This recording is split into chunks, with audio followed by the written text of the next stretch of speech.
আল্লাহ আল্লাহ, তুমি আমারে কি পরীক্ষার মধ্যে ফালাইলা? রাত পয়লেই আমার পরীক্ষা, আর আমি এখন ঘর ছাড়া। আল্লাহ, আমারে আজকে রাতটা থাকার মতো ব্যবস্থা করে দাও আল্লাহ। আপনি এত রাতে এখানে কি করেন? আচ্ছা, আপনি দূর থেকে দেখে আপনাদের চেনা চেনা লাগলো, তো এত রাতে এখানে কি করেন? কই যাবেন? চলেন আপনাদের দিয়ে আসি। তা তো আমি নিজেই জানি। ঢাকায় অনেক আশা নিয়ে আইছিলাম, মনে হয় না আমার কোনো আশা পূরণ হইব। কেন, কি হচ্ছে?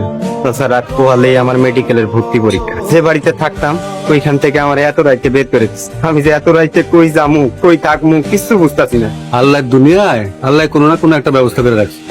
চলেন, আপনি আমার সাথে চলেন। যদিও বস্তিতে থাকি, আপনার সেবার কোনো কমতি হইব না। আচ্ছা, আমার কোনো আদর যত্ন লাগবে না চাচা, আমি শুধু আশ্রয়টা চাই চাচা। হ্যাঁ, চলেন।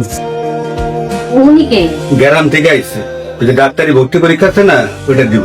হয় কিন্তু আমাকে এখানে থাকতে। আমগুলো থাকবো বস্তিতে।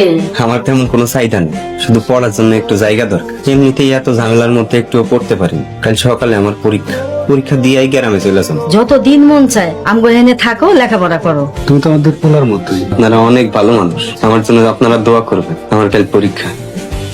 হ্যালো রাতুল, হঠাৎ করে আমাদের সিঙ্গাপুর যেতে হচ্ছে। কবে যাবে? কাল সকালে। তাহলে আমি সকাল সকাল রেডি হয়ে চলে আসবো। তুমি আসবে কেন?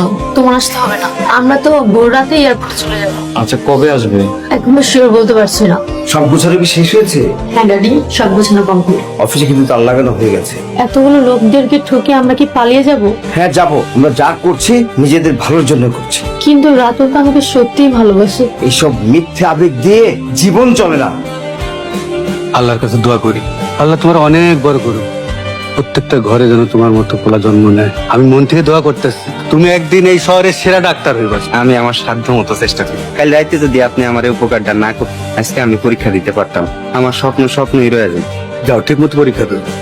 আম্মা, ওই তুমি আইসে পড়ছে মা, ভিসা পাইছিস? এত তাড়াতাড়ি কি ভিসা হয়? আর আমি ঢাকা গেছিলাম একটা কাজে। আমি তো ভাবছিলাম ঢাকায় গেছিস, একটা সুখবর নিয়ে আইছি। একটু ধৈর্য ধরো, অস্থির হইও না, সুখবর ঠিকই পাইবা। আম্মা, আব্বা, কই তোমরা?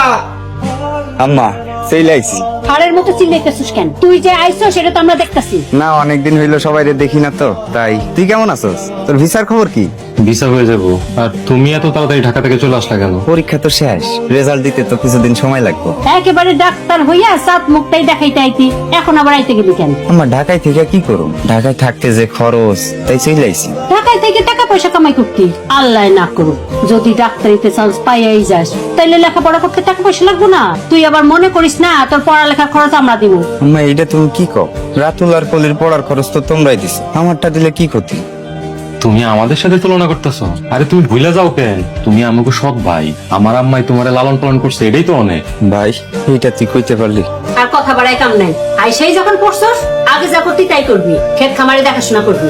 হ, করুম, কিন্তু এখন থেকে আমার টাকা দিতে হইব। আমার পড়াশোনার খরচ যখন আমারই জোগাইতে হইব, তখন এখন থেকে আমার কাম করাইলে বেতন দিবি। দেখছস সত্যেস একেবারে মেডিকেলে পরীক্ষা দিয়ে নিজেকে ডাক্তার মনে করতেছে। ওই কামলা, তুই সারা জীবন কামলাই থাকবি, ডাক্তারের হইতে পারবি না।